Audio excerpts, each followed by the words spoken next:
gracia y tu misericordia, tu amor, se manifieste una vez más a través de las Sagradas Escrituras. En el nombre de Jesús, amén y amén.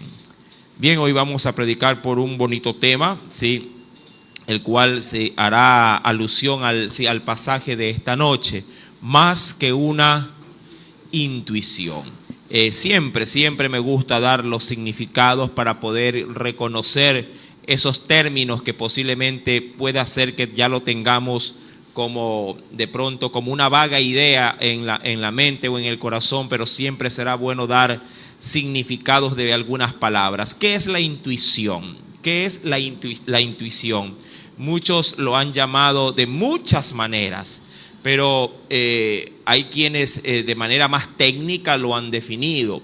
Cuando se habla de intuición, dice un diccionario secular lo siguiente: es la capacidad, pone allí, es la capacidad para comprender, se dice acá, para concebir o para percibir algo de un modo inmediato y al mismo tiempo íntimo.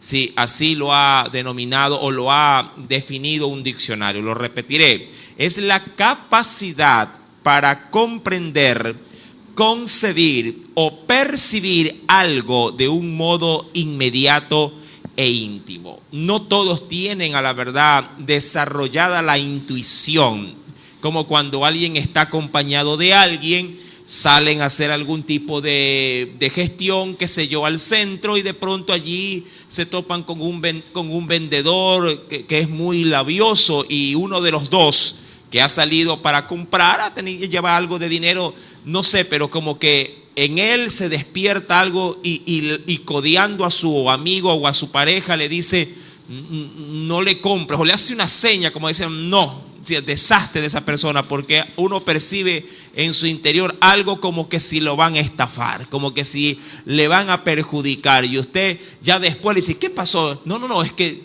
me dio mala espina. Sí, ha escuchado usted esa expresión, ¿verdad? Me da mala espina, no sé, tengo algo que no me dejó tranquilo.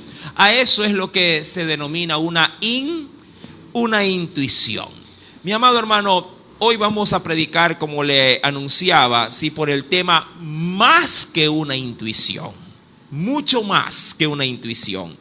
Y recordando lo que decía el diccionario, es que es la capacidad para poder comprender, concebir, percibir algo de modo, dice aquí, inmediato, pero que también sucede en lo más íntimo de una persona.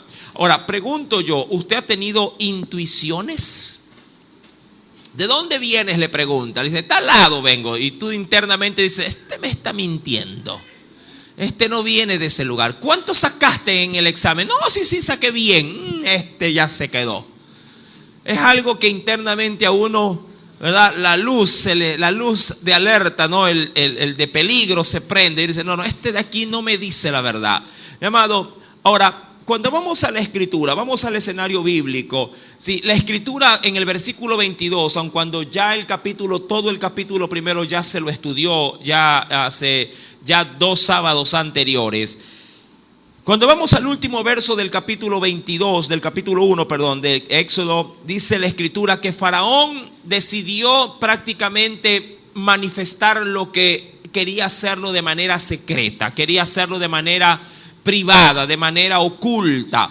¿Qué cosa fue lo que hizo? Dice la Escritura que dio una orden ya, diríamos, abierta, fue de manera ya general, dándole a saber al pueblo, a su pueblo, es decir, a los egipcios, que ellos echaran al río, dice la Biblia, a todo hijo que nazca, pero no de los egipcios, sino de los hebreos. Sí, que todo hijo que nazca lo echen al río, y a toda hija preservarle la vida. Allí ya Faraón se destapó. Lo que él quiso hacer de manera inicial, solo como un trabajo dedicado para las parteras de Israel, sí, luego ahora, al ver frustrado su plan y viendo que el pueblo se multiplicaba, no se distraiga que acá estamos, el pueblo se multiplicaba, y que obviamente ellos que asumían que había un riesgo, un peligro de que el pueblo se pueda rebelar en contra de ellos mismos, aun cuando nunca hubo ni siquiera un indicio de esto. Pero ahora Faraón abrió prácticamente la cortina y dijo: esto es lo que yo quiero hacer. Quiero erradicar a toda criatura hebrea de mi pueblo, de mi nación. Ahora, esta situación no era tan absurda como parece en la actualidad, un genocidio posiblemente en la actualidad, pero en aquellos tiempos este tipo de estaban tan fuera de la razón o de la lógica, en el sentido de que así muchas veces se daba contiendas entre reinos, con la desaparición posiblemente hasta de todo ser viviente. Mira que Dios en una determinada situación le ordenó a Saúl que ingresara a Amalek y matara absolutamente todo, aún a los niños de pecho. Sí, así que no es de tanto asombrarse de decir: uy, qué perverso es el rey. No, eran situaciones que, insisto, por la situación propia política, cultural de la época, se admitía. El problema era que esta matanza que se ordenaba era aparentemente contra un pueblo que estaba sumergido dentro de otro pueblo, porque aquí vemos a dos naciones cohabitando en un mismo territorio. No lo sé, es como que digan de pronto en la sierra: ¿saben qué? Matemos a todos los costeños. Pero todos formamos la nación del Ecuador. ¿Me explico? Israel tenía allí en Egipto, viviendo ¿por cuánto tiempo? Aumente el otro cero y le pega ahí al redondo. 400 años, exactamente vivió 430 años. Sí, es decir, ya ese pueblo estaba culturizado aparentemente a las costumbres de los egipcios, pero nunca había cedido ante la idolatría. Pero posiblemente utilizaban las mismas ollas que utilizaban los egipcios, usaban la misma platería que usaban los egipcios, construían sus viviendas como construían los egipcios. No lo sé, mi amado hermano, pero 400 años sobre una nación no pasan en vano, ¿verdad? Si aquí mi pueblo, como suelo decir yo bromeando, viaja a España, está 3 meses y ya vienen: hostia, ¿qué hay de bueno? Todo. O sea, ya vienen con el acento, 3 meses. Es terrible el asunto, ¿no? Entonces, digo yo, 3 meses, imagínate 400 años viviendo en una nación extranjera. Los egipcios, mi amado hermano, ahora tenían, me imagino que muchos de ellos no acataron la orden del rey. Esto te lo doy por asentado, porque me imagino que mucha gente egipcia, de una u otra forma, ya se había acostumbrado a los hebreos. Es como que usted posiblemente diga: no, es que hay que votar a los venezolanos del Ecuador. Usted diría: pero no, si son personas, ellos también tienen necesidades. Y hay mucha gente que, por más que alguien dé una orden de locos, si quisiera levantarse contra un extranjero. Más bien, mi amado, creo que ante todo la misericordia, sobre todo en el pueblo cristiano, debe de primar sobre todas las cosas. Ahora, mi amado, muchos de seguro no obedecieron esta orden, muchos egipcios me refiero, pero no así los que estaban como si con órdenes directas, es decir, ya en el grupo propiamente militar, los capataces, los soldados, el ejército, los capitanes. Ellos sí debieron haber obedecido la orden al pie de la letra. Mi querido hermano, y cuando todo esto acontece en el verso 22, cuando vamos al capítulo 2, aquí hay una pequeña transición de tiempo. Sí, esto sí es necesarísimo poderlo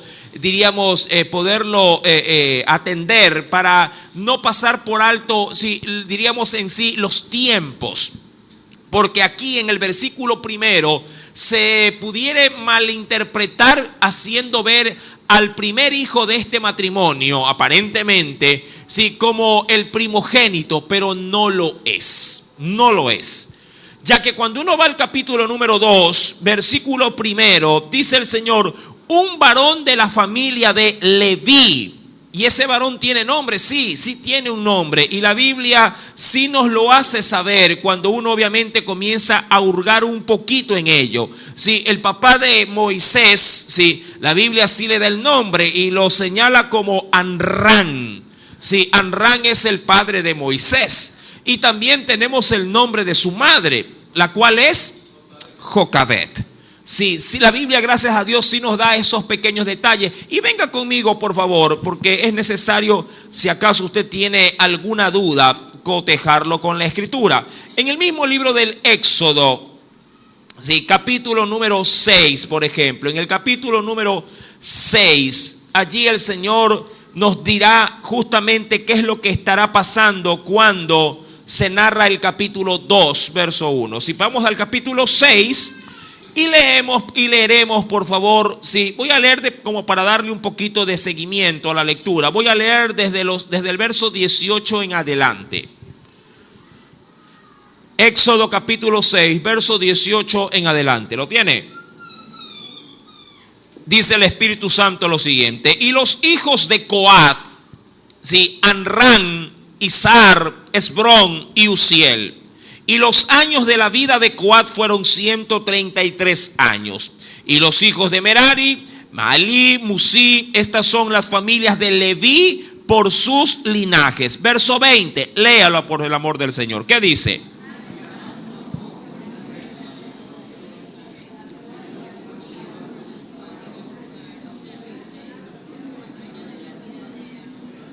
Ajá.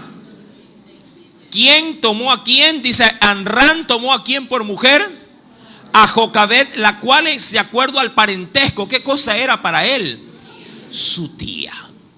¿Verdad? Ahora, esto no es extraño en tiempos pasados. Sí, en tiempos modernos obviamente lo es, pero el parentesco estaba allí. Mi amado, Amram toma a Jocabed y de allí nacerá un hijo llamado Moisés. Pero insisto, Moisés no es el primer hijo, sino que es el hijo que por la narrativa bíblica sí tomará diríamos así, un lugar preponderante, tomará un lugar importante en el desarrollo de los hechos, sí, del libro del Éxodo. ¿Quién fue el primer hijo de entre Jocabed y Amram? Daría su cabeza por eso. Daría su sueldo por eso, como para que le duela. ¿Ah? Daría sus propiedades por eso. No desestimemos la Escritura. Llamado, el primer hijo de Jocabed y de Amram no fue ni Aarón ni Moisés, fue María. Ya que Moisés era menor que Aarón 3 años, solo 3. Luego lo dirá, sí, y lo veremos, solo 3 años. Lo que pasa es que la Escritura, siempre en la Escritura, usted verá a quién, siempre verá al orden del varón o masculino tomando la preponderancia, pero no, la que terminó criando y que inclusive acompañó a su hermano por el río, no era un niño de 3 años llamado Aarón, era su hermana María, la mayor. Vamos a la Escritura, sí, como para poder ver ciertas referencias, nada más. No voy a ahondar en esto porque esto es simplemente un dato adicional al estudio, ¿sí? Porque el tema de esta noche tiene que ver con algo muy diferente, el cual es más que una intuición.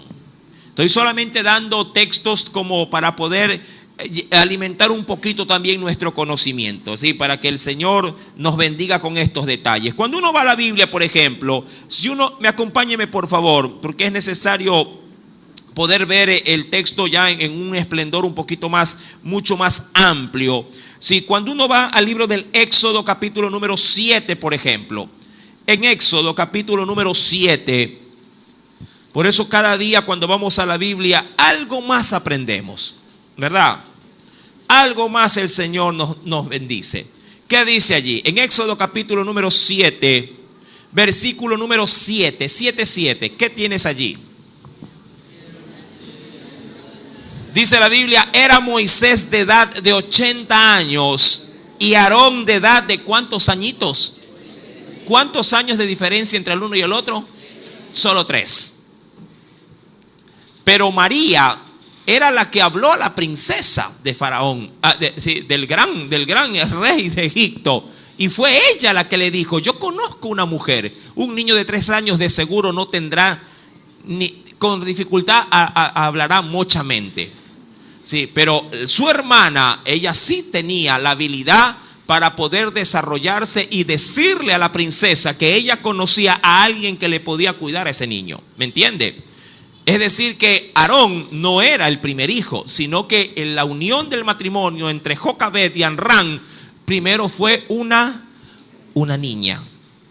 Pero como la niña o las mujeres no tenían, insisto, en la cultura propiamente oriental mayor relevancia, siempre la mujer pasó un poco más desapercibida, a no ser de que esa mujer juegue un rol importante en los acontecimientos bíblicos. ¿Sí me entiende? Luego lo veremos obviamente más adelante. Sí, por eso es bueno considerar, ya que cuando uno va, por ejemplo, a Éxodo capítulo número 2, ¿sí?, para poder también topar a la hermana dentro del desarrollo bíblico.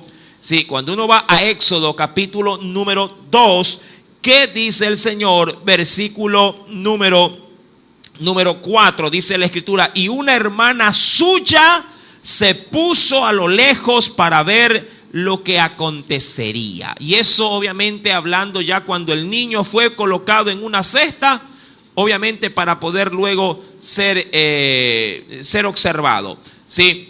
Dice la Escritura en el versículo 4 acerca de María eso. Esa hermana suya era María, de seguro que sí. Ahora, esto no es motivo de estudio, insisto, estos solamente son datos adicionales. Cuando seguimos en la narrativa bíblica de Éxodo 2, versículo 1, un varón de la familia de Leví fue y tomó por mujer a una hija de Leví. ¿Y cuál era? Jocabed. ¿Quién era Jocabed? Su tía. Amén. La toma por mujer, pero claro, se salta el desarrollo del nacimiento de ¿quién? De María y de Aarón. Se lo salta. Ahí suavecito, ¿cuántos años cree usted que están pasando? 3 años. ¿Ya de quién? De Aarón. ¿Y cuántos podría ponerle usted a María? Como para que ella pueda hablar con una princesa. Por lo menos mínimo unos 10 años. Sí, así suavecito. Mínimo unos 10 años. Es decir, mi amado hermano, que tenemos un periodo de tiempo en el cual desde el capítulo 1, verso 22, a Éxodo capítulo número 2, versículo 1, por lo menos han pasado 10 años. Por lo menos han pasado 10 años de historia. 10 años donde la orden de Faraón está tomando todo su apogeo. Esa orden, mi amado, está de manera constante. Están naciendo niños varones, si valga la redundancia, judíos o hebreos, y mucha gente que está comandada por Faraón los está arrojando al río.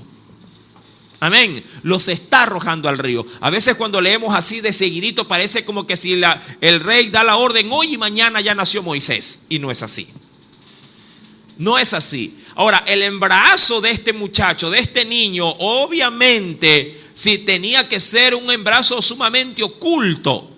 Un embarazo de aquellos que posiblemente si usted pase solamente recluido en casa, bien fajado, como para que no se note. Mucho más si te llegase a ver algún egipcio. Lo bueno es que Gosén estaba apartado de la capital.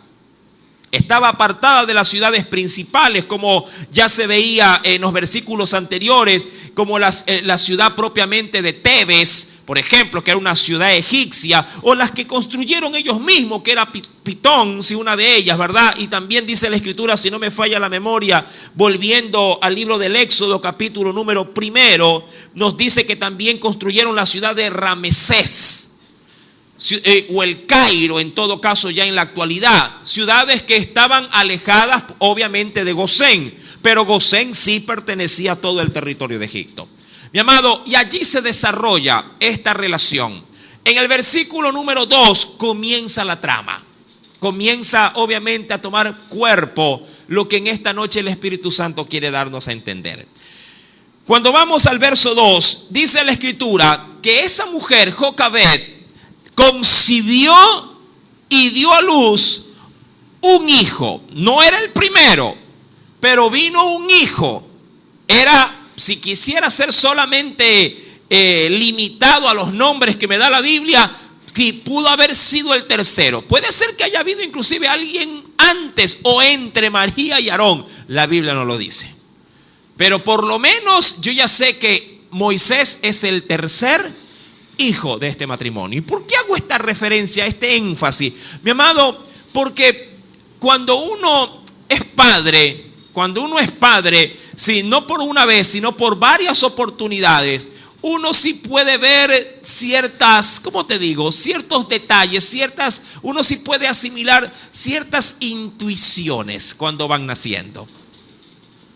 Uno sí puede ver en ellos cierto potencial, como se puede decir. O a su vez uno puede llegar hasta podría llegar a asimilar de que puede tener muchas falencias también. ¿Cuántos de ustedes tienen más de un hijo? La pregunta clave, ¿su hijo es semejante a su segundo hijo? ¿O hay cambios dramáticos entre el uno y el otro? Mira que y hablo por mi esposa casi no ella siempre me dice en casa, no me uses de referencia, coge a otro. No, es que si coge a otro se ofende. Como quiera, aquí usted lidia conmigo y yo lidio con usted y ahí sí, no pasa nada. Pero en el caso de ella son 5 hermanos. 5. Pero si usted ve, por ejemplo, a la hermana de mi esposa, mi cuñada, son bien diferentes. Bien diferentes. La tez de la piel de mi esposa es canelita como yo. Sí, nos pegó el sol y todavía nos adornó mejor. Pero, mi querido hermano, sí, la cuñada, en este caso, la hermana de mi esposa, Marixa, ella es de tez sumamente blanca, clara. Y el pelo es castaño claro, bien claro. Mi esposa, para tener ese color, tiene que pintarse el pelo. Y yo ni se diga. Peluca tendría que tener. Mire que ahí me rayo también para que poder merendar hoy día, si no, no me dan merienda. Hermanos, ¿a dónde quiero llegar? Hay entre hijo e hijo, entre hijo y hijo, hay muchas veces cosas muy remarcadas por diferencias. ¿Cuántos tienen hijos muy diferentes el uno del otro? Y todos son hijos de papá y mamá. Sí. ¿Cuántos tienen remarcadas diferencias? Un padre puede decir, sí, mi hija me salió pero una muñeca, la otra parece Anabel, pero bueno, es mi hija y yo la amo. Pero no, pues si Anabel es otro nombre, digo. Rapidito lo asoció con la muñeca. Terrible la gente. Bueno, coincidencia. Mi amado, pero usted puede considerar sí, que sí hay diferencias entre hijos, ¿verdad que sí? Unos le salen bien estudiosos, unos le salen bien hacendosos y otros le salen un vago pero en peso. Ahora, cuando nacen estos hijos, mi amado, en el tercer hijo que nace entre Leví, la descendencia de Leví, que vendría a ser entre Arán, sí, y Jocabed, mi amado, no el padre, y esto me llama mucho la atención, no el padre, sino la madre. La madre, cuando ve nacer a su tercer hijo, ella, mi amado hermano, tiene una intuición sobre ese niño que romperá todo esquema lógico, en este caso al tiempo que se había dado este advenimiento. Ella, mi amado hermano, al ver a su hijo, inmediatamente intuye algo. No, llámelo como usted lo quiera llamar, llámelo sexto sentido, llámelo, como le había dicho hace un momento, esa espina que no sé cómo le podría usted poner a su buen juicio, pero ella tuvo una fuerte intuición. Recuerde, por eso yo anunciaba esta enseñanza con el significado de la palabra. ¿Qué cosa era una intuición? Era la capacidad, y no todos la tienen, era la capacidad para comprender, concebir o percibir algo de un modo inmediato, pero también íntimo.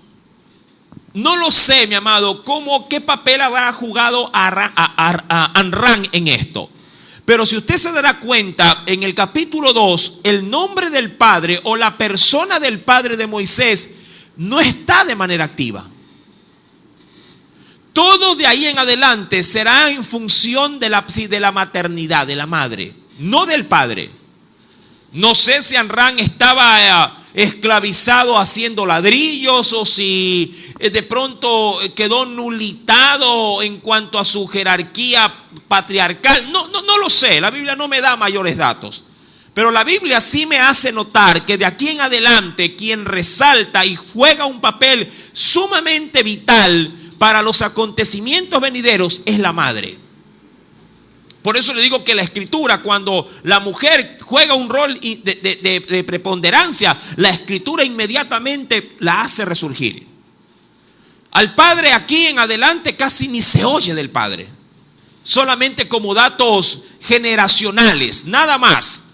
Pero de participación activa en la historia, la madre juega un rol importante. Mujeres, ustedes juegan un rol importante para sus generaciones. Claro, deben intuir para poder hacerlo. Yo sé que a veces usted mira a su hijo y dice, ¿qué puede haber ahí? Uno podría llegar a pensar eso, pero mírelo, hermano. Y el muchacho, ¿qué puede haber ahí, hermano? Dígame usted mismo. Mamá, ¿verdad que 2 más 2 es 8? Sí, papito, 8.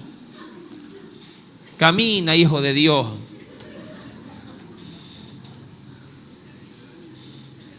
Pero la mamá intuyó algo. Por eso es que yo quisiera remarcar muy bien esto. Sí, porque esto fue más que una intuición. Y allí dice la Escritura, luego de que ella concebiría y daría a luz un hijo, dice, y viéndole.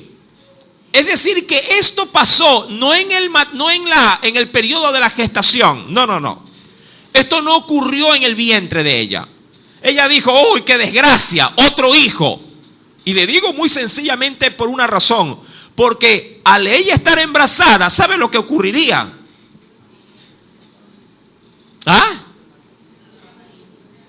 La orden estaba allí. Ella dice, qué desgracia, ¿cómo voy a tener? No sé si esta mujer le dijo a su marido, otra vez me embarazaste. Y mira que hay una ley.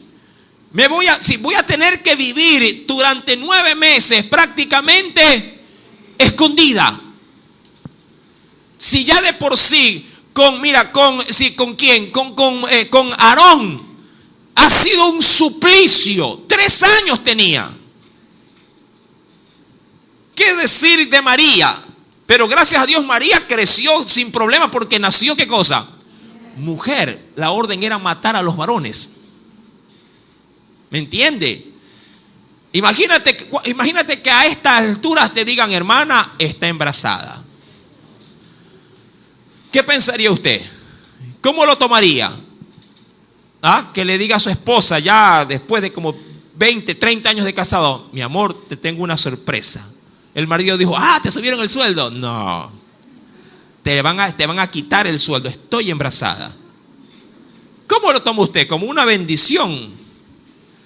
Un niño le dirá, pero a estas alturas, mujer, ¿qué pasó?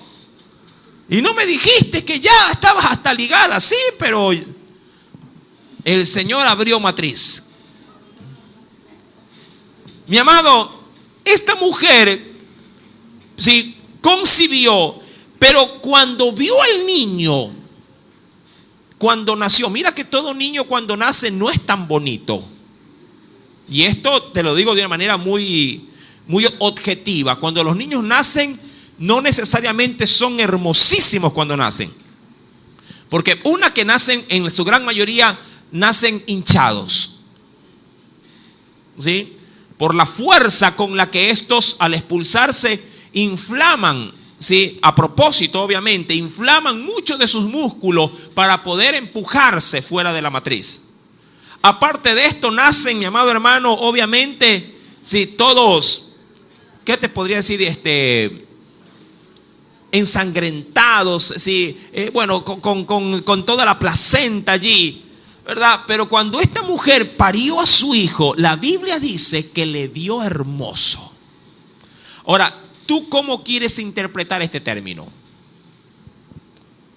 ¿Cómo lo interpretarías?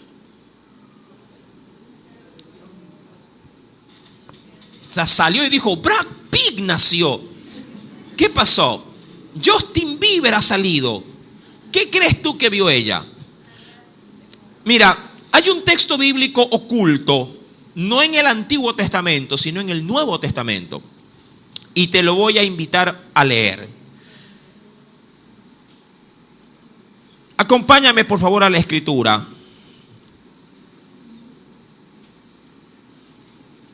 Y dice en el capítulo número 7 del libro, y en un libro que menos lo pensarías, libro de Hechos de los Apóstoles. En el libro de Hechos de los Apóstoles, en el capítulo número 7, ¿lo tienes? Si alguien no tiene Biblia a tu lado, compártela para que puedan todos, puedan gozarse con la palabra. ¿Cuántos estamos aprendiendo? ¿Verdad? La bendición de hoy será diferente a la de mañana a la que fue ayer. En Hechos capítulo número 7, voy a leer desde el versículo 18. Aquí el apóstol Pedro está dando un recuento, ¿sí?, de todo lo que, de manera muy sintetizada, de todo lo que padeció su pueblo Israel. Y dirá lo siguiente: hasta que se levantó en Egipto otro rey que no conocía a José. Este rey, usando de astucia con nuestro pueblo, ¿qué hizo? Lo maltrató, ¿sí? Maltrató a nuestros padres a fin de que expusiesen a la muerte a sus niños, para que no se propagasen. Y aquí, ponle atención a esto, por favor. Dice la Escritura, en aquel mismo tiempo nació Moisés. Y fue aquí, este término, aquí, y fue agradable a Dios. Para tu conocimiento, el término hermoso en el hebreo también se interpreta agradable. Es decir, que no necesariamente Moisés, si se lo quiere ver de manera textual, no necesariamente se refiere a una belleza estrictamente física, sino que alguien puede llegar desde su nacimiento, ¿sí?, a tener la bendición de Dios para un propósito. Y la madre intuyó eso. Digo, este niño no necesariamente nació con ojos azules, no. Puede haber sido un niño común y corriente, pero ella, mi amado, intuyó que ese niño venía con el pan bajo el brazo. ¿Me entiende? ¿Cómo tú lo viste cuando nació el tuyo? Hermano, si le ponía colmillos, yo decía, este es Drácula, pero nació un vampirito este muchacho. Yo no soy bien honesto, mi segundo hijo nació bien desengañado, casi digo feo, pero no, bien desengañado. Gracias a Dios los muchachos van cambiando con el crecimiento. Imagínate, para que un padre lo reconozca es porque feo muchacho. Pero yo los amo a los tres, obviamente. No me queda de otra. Pero en aquel mismo tiempo dice, nació Moisés. Y mira, y ojo, yo quiero que tú reconozcas esto, porque la Biblia dice, y fue agradable ¿a quién? A Dios. Y eso no se refiere al futuro de Moisés. Porque cualquiera diga, claro, fue agradable porque le sirvió. Y no. Ese texto va en cronología de tiempo. Dice, fue agradable a Dios y fue criado 3 meses. Es decir, que solo se limita ¿a qué? A su nacimiento. Cuando ese niño nació, Jocabed dijo, este niño tiene algo del cual Dios va a usar. No sé qué tiene, pero algo tiene. Fue en su nacimiento. Muchos hombres de Dios, cuando experimentaron paternidad o maternidad, intuyeron algo y dijeron, de aquí en adelante la vida me va a cambiar con este muchacho. Ahora, no te confundas, porque yo por ahí puedo ver algunas féminas, algunas damas que digan, ay hermano, usted con esta palabra me está diciendo que yo le dé un hijo a mi esposo y va a cambiar. No me refiero a eso. Así le des media docena de hijos, el sinvergüenza no va a cambiar. Solo Cristo cambia el corazón de la gente. Te lo aseguro. No juegues con eso. Pero algo sí te digo, hay nacimientos que cuando uno intuye bien en Dios, mi amado, a uno le cambian la vida. Y quiero para muestra otro botón. Diríamos que Moisés es uno. Hay otro texto en la Biblia que lo dirá en el libro del Génesis. Acompáñame, lo tomo como referencia. No lo tenía ni siquiera encolumnado en los textos de referencia, pero creo que viene bien poderlo recordar en esta preciosa noche. En el capítulo, por ejemplo, número 10, en el capítulo número 10 del libro del Génesis, déjame ver si estoy bien o me estoy adelantando mucho.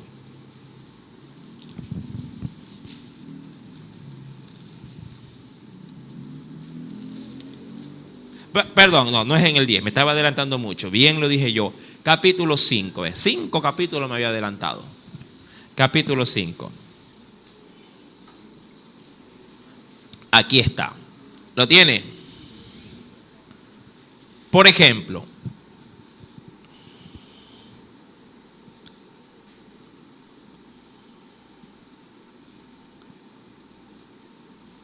en el versículo número 21 dice la Escritura lo siguiente. Un poquito más atrás, para coger todo el hilo. Versículo número 19, verso 19. Dice el Señor, y vivió Jared. ¿Ya lo encontró? Verso 19. Y vivió Jared después que engendró a Enoc. Dice 800 años. Y engendró, ¿quién? Jared, ¿no? Engendró hijos e hijas. Verso 20. Y fueron todos los días de Jared 962 años y murió. Verso número 21. Preste atención. Vivió Enoc 65 años. Ojo, vivió Enoc, ¿cuántos años? 65 años. Y allí a los 65 años de edad engendró, Enoc engendró a un hijo llamado Matusalén. Ojo, verso número 22. Con ese nacimiento, mira lo que ocurrirá. Y caminó Enoc con Dios después que engendró a Matusalén 300 años y engendró luego, dice allí, hijos e hijas. Y fueron todos los días de Enoc 365 años. Y luego dirá, caminó pues Enoc con Dios y desapareció porque le llevó Dios. ¿Qué es lo que quiero resaltar? Hasta los 65 años de vida de Enoc, Enoc era un hijo más de los descendientes de Set o de Adán. Pero al nacimiento de Matusalén, luego de que lo engendró, la Biblia dice que después que engendró Enoc, obviamente a su hijo, por eso dice la Escritura, versículo número 22, y caminó Enoc con Dios después que engendró a Matusalén. No antes, sino después. ¿Después que engendró a quién? ¿Por qué? ¿Por qué? Porque ese sería el último hijo que viviría hasta el día del diluvio. Matusalén muere exactamente el día que el diluvio caerá sobre la faz de la tierra. Y con ese nacimiento, Enoc dijo, este hijo traerá el juicio de Dios. Y aquí lo único que hay que hacer es caminar conforme a la voluntad de Dios. Aquí hay que ser santo porque no se puede más. Y ese hijo le hizo cambiar de rumbo. Si iba para allá, caminó para acá. Saque la cuenta. Yo ya he hecho aquí cuentas con respecto a esto, con pizarra en mano. Para los que hemos estudiado el libro del Génesis al detalle, aquí hemos hecho con pizarra en mano todos los descendientes desde Adán hasta Noé. Por eso es que Noé tiene por fuerza que vivir 500 años para recién tener su llamado, para que luego de 100 años más el arca esté concluida. Mi querido hermano, y todo concuerda, pero como anillo al dedo. Hay intuiciones que son muy válidas en Dios. Y mucho más si esas intuiciones, mi amado, marcarán la vida de una nación entera. Pero la Biblia dice en el versículo número 2 que luego de que ella concibió y dio a luz su hijo, viéndole que era hermoso, le tuvo escondido 3 meses. Amén. Obvio, la primera parte le entiendo en cuanto a que lo escondiera, porque la orden del rey estaba sumamente, en todo su apogeo, estaba allí presente. Pero ella no lo esconde, no necesariamente porque lo quiere salvar, que madre no quiere salvar a su hijo, sino porque ella intuye que ese muchacho, mi amado, sería de bendición para su nación. No había, penosamente, mi amado, no había palabra todavía en aquel entonces. No había Biblia, no había Pentateuco, no había decálogo, no habían promesas en el buen sentido propiamente o estricto de la palabra. Pero la mujer intuyó que su hijo, su hermosura, o por lo menos lo agradable que era bendición de Dios. Dijo, este muchacho tiene algo. No sé qué es, pero este hijo mío tiene algo. Yo no sé si tú como madre o padre puedes intuir eso en tus hijos. Posiblemente estés decepcionado de ellos. Y digas, hermano, yo lo único que veo en mis hijos es un dolor de cabeza. Lo único que yo veo en ese muchacho es rebeldía. Lo único que yo puedo ver en él es que va a ser a futuro un delincuente. Va a ser igualito a su padre, de tal palo, tal astilla. Mi amado, en aquel entonces, digo yo, la intuición bien se podría haber comparado con fe. Ver en Moisés un muchacho hermoso, dice la Biblia en Hechos, que era ver un muchacho en el cual Dios había, ¿qué cosa? Depositado su gracia. Y cuando nació Moisés, dice la Biblia, era o le fue agradable a Dios. No lo sé. Cuando nació Moisés, porque había muchos niños que nacían, obviamente, pero en poca cantidad por la orden del rey. Pero cuando nació Moisés, Dios dijo, yo quiero usar a este niño. Yo no sé, mi amado hermano, tú no estás en la mente de Dios. Y eso hasta cierto punto es muy bueno, porque eso a ti siempre te dará por lo menos la reseña y la esperanza de decir, Señor, yo no conozco si este hijo que tú me has dado será o no será alguien de beneficio para tu obra, pero Señor, si lo mirarás con compasión, si lo mirarás con misericordia, yo creo que tú sí lo puedes usar. Hay una referencia que yo apunté con respecto a la crianza de los hijos. Y creo que voy atinado al escenario que estamos estudiando. Y he puesto, sí, cuando de un hijo se refiere, digo, críalos como que si fuesen reyes. Críalos como que si fuesen reyes para que Dios los pueda usar para servir. No digo que los crías como reyes para que lo sean, sino que los crías como con toda la capacidad que pueda ser, con la que puede ser criado un niño de cuna de oro, para que cuando Dios los use, mi amado, puedan estar ya dotados de todo lo que se puede extraer de ellos para el servicio de su obra. Es decir, prepáralos académicamente como corresponde. Alimentalos como se debería de alimentar a un niño para que sea vigoroso. Amén.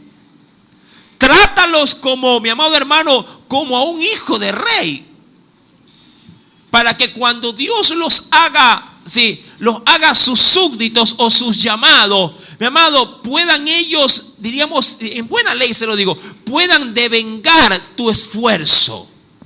No el de ellos, el tuyo. ¿Qué ves, mi amado, en tus hijos? Yo no lo sé. Tú lo sabes. Yo sé que para muchos dicen, pastor, eso me hubiera dicho cuando recién lo tuve. Este ya está fregado. ¿Cómo no escuché el mensaje antes? Mira, mi querido hermano, yo lo he dicho en otras enseñanzas y te lo digo ahora. Dios puede hacer líneas rectas con varas torcidas. Hermano, pero si él ya está chueco, sí, es verdad. Pero en la mano de Dios, lo chueco sale recto. Amén. Tus hijos pueden salir para hacer líneas rectas.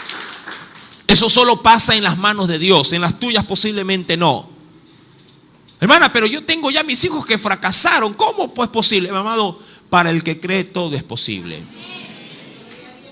Mis santos hermanos, hay un texto bíblico que adorna obviamente lo que estamos en esta noche manifestando. Dice la Escritura en Hebreos capítulo 11, verso 23. Claro que esto se complementa a lo que se leía en Hechos 7, verso 18 al 20, obviamente. Busca Hebreos 11, versículo 23. Hebreos capítulo 11, verso 23. Y voy a volver a leer yo Hechos 7, el cual dice en la parte final: en aquel mismo tiempo nació Moisés y fue agradable a Dios. Y fue criado 3 meses en casa de su padre. Yo te pregunto algo antes de leer Hebreos. ¿Cuánto tiempo fue criado en la casa de su padre? 3 meses. Solo 3. Luego, obviamente, será reinsertado a la familia, pero con un monitoreo egipcio. Cuando María apelará a la princesa de los egipcios, que conoce de una nodriza, amén, que le podría dar el cargo de poderlo seguir criando. Pero claro, ella le pagaría inclusive para que lo aprohijen y lo mantuvieran. Pero la influencia egipcia estaba sobre, sobre la nuca de María, tanto de la nodriza como de la hermana y de la familia. Pero 3 meses, mi amado, bastaron en Dios para que ese niño saliera a cumplir un propósito. ¿Qué se le puede dar en 3 meses a una criatura? ¿Qué entenderá? Mi amado, está comprobado científicamente que un niño, desde que es gestado en el vientre, tiene la capacidad de poder absorber todo lo que hay en su entorno. De allí que hay muchas terapias que se hacen con las madres y sus hijos en su vientre, de ponerle hasta audífonos le suelen poner ahora. En la pancita le ponen audífonos y le dicen, para que mi niño sea como Beethoven, y le ponen pura música sinfónica. Hay otras que se ponen un gallinazo encima, no sé, porque son terribles los muchachos. Salen, pero terrible, tremendo. Pero la Escritura dice, mi querido hermano, en Hebreos, ahora sí, Hebreos 11, verso 23, dice: por la fe Moisés, cuando nació, fue escondido por sus padres por 3 meses, insisto, porque le vieron niño hermoso. Insisto, esto no se refiere tan necesariamente a la hermosura, sino porque vieron en el niño, más allá, que no digo que no haya tenido una bonita apariencia, sino que vieron sobre ese niño, sobre esa hermosura, vieron también qué cosa, de acuerdo a Hechos, vieron qué cosa, vieron la gracia de Dios, vieron que venía agradado a Dios, intuyeron eso. Eso para mí me llena muchísimo, porque Dios sí usa nuestras inclinaciones a ciertas cosas. Dios sí utiliza o sí responde a los deseos de nuestro corazón. Muchos padres podrían llegar a verse frustrados y decir: Señor, este hijo está naciendo en este ambiente, en este lugar, en esta situación, en esta crisis. ¿Cómo podría él ser alguien que tú uses? Mi amado, ¿cómo nació Moisés? ¿En qué área nació Moisés? ¿Con qué adversidad nació Moisés? ¿Con qué influencia nació Moisés? Y la pregunta clave es, ¿y quién fue después de 80 años Moisés? Lo bonito de esto es que de la cuna, 80 años después,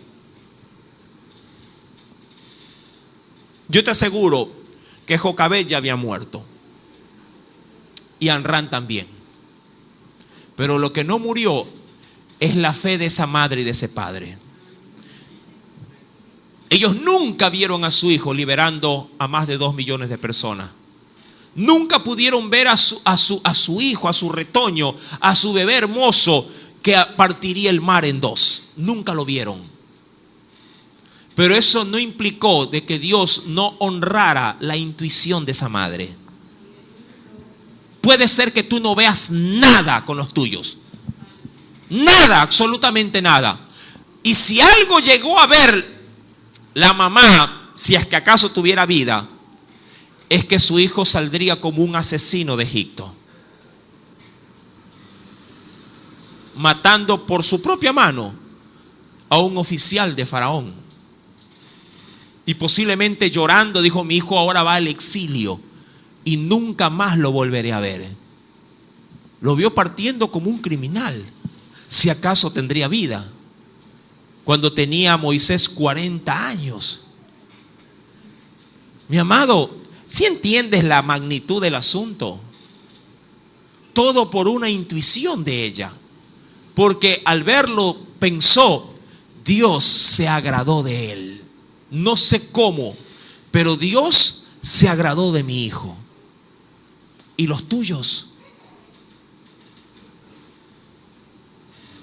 Pero esto no solo se trata de intuición, se trata de una temeridad de criarlos a la misma altura de lo que yo intuyo. ¿Me entiende? Tú intuyes algo con tus hijos, críalos con esa intuición si acaso. Pero ahora no intuimos mayor cosa porque ahora tenemos palabra y promesas de Dios que son más firmes de lo que yo pueda intuir. Ahora tengo y descanso en promesas, mi amado, tangibles de Dios para ellos. Herencia de Jehová son los hijos, dice el Señor, y cosa de gran estima el fruto de tu vientre. ¿Sí me entiende, mi amado? 3 meses le bastó a esta mujer para decir, mi hijo será alguien en las manos de Dios. Amén. Espero que el Señor honre esa palabra en esta noche en tu vida. Aleluya. Vamos a orar, mis santos hermanos, porque creo que Dios ha sido completo con todo esto.